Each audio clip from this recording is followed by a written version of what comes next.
గలిగితే సురక్షితంగా ఉంటాం, సంతోషంగా ఉంటాం, ఆనందంగా ఉంటాం, ప్రభుని స్తుతిస్తూ ఉంటాం. దేవునికి స్తోత్రం.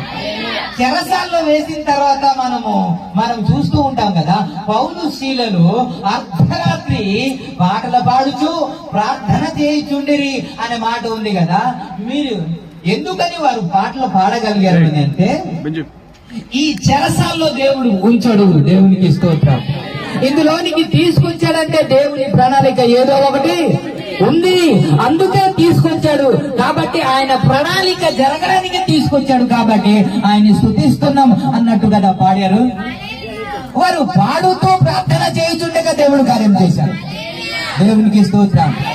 నేనంటాను, అయ్యా ఇంత పరిచర్య చేస్తుంటే, ఇంత పరిచర్య నేను జరిగిస్తా ఉంటే, ఎందుకయ్యా ఈ శ్రమలు, ఎందుకయ్యా ఈ కష్టాలు, ఎందుకయ్యా ఈ